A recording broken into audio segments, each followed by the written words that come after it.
1817. The Florida borderlands explode in violence. U.S. troops invade Spanish territory.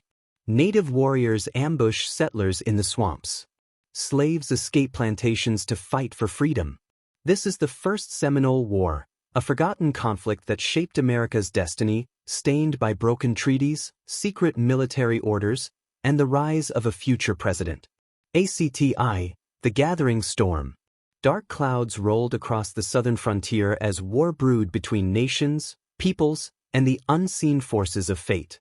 The land between rivers and forests, between Florida's swamps and the iron-willed expansion of the American Republic, stood poised for devastation. The Seminole, a proud and fractured people, faced the march of a relentless enemy. General Andrew Jackson, the harbinger of war, stood at the head of an army forged from the hardened veterans of the frontier, the restless blood of Georgia and Tennessee, and warriors from the Lower Creek who saw in the conflict an opportunity to reshape their own destiny. With muskets primed and bayonets gleaming under the grim March sky of 1818, Jackson's force, 2,800 strong, descended like carrion upon the East Florida lands. Their path was marked by fire and death. As the army moved, the haunting echoes of past battles whispered through the pine barrens. The ruins of the Negro Fort, destroyed 2 years prior by American artillery, stood as a graveyard of shattered rebellion. Jackson, not content to let ghosts linger, ordered a new bastion to rise from the ashes, Fort Gadsden, a symbol of conquest to those who dared resist. And then, with ruthless precision, he turned his gaze south, toward the villages of the Miccosukee. ACD-2, the scorched earth. March 31st, Anheka, a village of the living, was reduced to a memory of embers. The screams of its people faded beneath the roar of crackling flames. April 1st, Miccosukee fell next, its streets silent save for the wailing of the wind through its charred remains. Over 300 homes were cast to ruin, their inhabitants scattered like ash. Onward the army pressed, unchallenged in its brutality. Spanish sovereignty over Florida hung by a thread, a mere formality as Jackson reached Fort St. Mark's on April 6. A Spanish commandant, Don Francisco Caso y Luengo, stood in the path of the American conqueror, his authority as fragile as parchment. He was no fool, he knew resistance meant death, yet honor demanded he deny Jackson's demand for entry. But Jackson did not ask. On April 7, St. Mark's fell without a battle, its gates pried open by the force of imperial ambition. Inside, a man awaited his fate, a traitor, a diplomat, a shadowy figure caught in the tides of war. Alexander George Arbuthnot, a Scottish merchant of words and weapons, sat within the confines of the Spanish walls. He had brokered deals, penned letters to the powerful, and supplied the Seminole with the tools of survival. But in Jackson's eyes, he was a traitor, an instigator, a viper poisoning the frontier. And for that he would pay. ACT-3, the blood reckoning. Beyond the walls of St. Mark's, two figures loomed under the noonday sun: Josiah Francis, known as the Prophet, and his companion Hameth. They had come aboard an American vessel flying the Union flag, seeking dialogue, but found only chains. Their crime? Defiance. Their punishment? Death. Dragged onto the shore like captured beasts, their voices were drowned in the crashing tide. No trial, no mercy, only the cruel finality of the noose. The Prophet, once a beacon of resistance, swung lifeless beneath the Florida sky, his visions snuffed out like a candle in the wind. Hameth joined him, their bodies left as warnings to those who would challenge the will of the American warlord. Arbuthnot watched, his own fate sealed. The whisper of judgment followed him as soldiers led him away. His letters, his defenses, his pleas would be dust before the weight of Jackson's wrath. This was not war. This was annihilation. ACT-4, the wrath of conquest. The hunger of empire was insatiable. Jackson's army, bloodied but unsatisfied, marched westward. The Suwannee River, where maroon villages and red stick warriors still held their ground, lay ahead.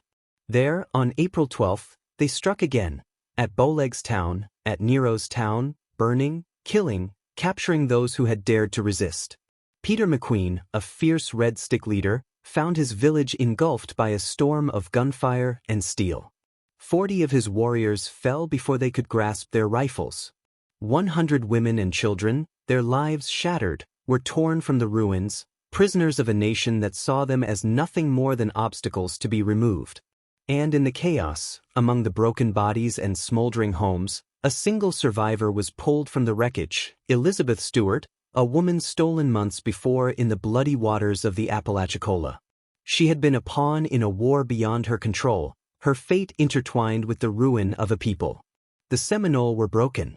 Jackson's warpath was complete. He had carved his will into the land with fire and steel. And so, he declared victory, dismissing the Georgia militia and the Lower Creek warriors, sending them home with tales of triumph. But his army was not yet done. ACTV, the Silent Tribunal. At St. Mark's, the final act of Jackson's justice played out. Robert Ambrister, a former officer of the Corps of Colonial Marines, had been caught in the tides of war, accused of aiding the Seminoles, of stirring rebellion against American rule. A tribunal convened, a spectacle of judgment cloaked in the guise of law. Ambrister pleaded for mercy. Arbuthnot stood firm in his innocence. The verdict came swift and merciless. And yet, for a fleeting moment, a shadow of mercy emerged. The tribunal reconsidered Ambrister's fate, reducing his sentence to lashes and hard labor. But Jackson was no man of half measures. Overruling the court, he reinstated the death sentence. On April 29, 1818, the sound of musket fire tore through the still air, and Ambrister's body crumpled to the earth. Arbuthnot, his fate sealed, was led to the deck of his own ship. As the noose tightened around his throat, the sun cast its final light upon him. And then, with the creak of wood and the snap of rope, he swung lifeless, another ghost in the wake of Jackson's fury. CD6, the march to Pensacola. Jackson was not finished. The Spanish, he claimed, were arming the Seminole. With 1,000 men, he left Fort Gadsden on May 7, 1818, storming into Pensacola by May 23. The Spanish governor fled to Fort Barrancas, but Jackson's cannons spoke the final word. After days of bombardment, the Spanish surrendered on May 28. Jackson installed Colonel William King as military governor and left the land in American hands. Epilogue: Echoes of the Fallen. Spain raged.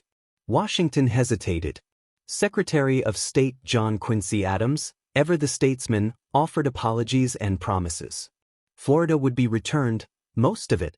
But the stain of conquest could not be washed away. The Seminole did not surrender. Their war was not over. From the shadows of the Everglades, from the hearts of the dispossessed, a fire still burned.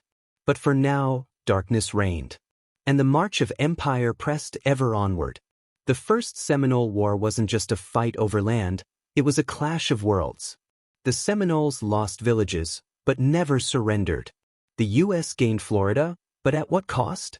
Today, the Seminole tribe calls themselves unconquered. So we ask you, was this war justified? Or another tragic chapter in America's expansion? Debate in the comments.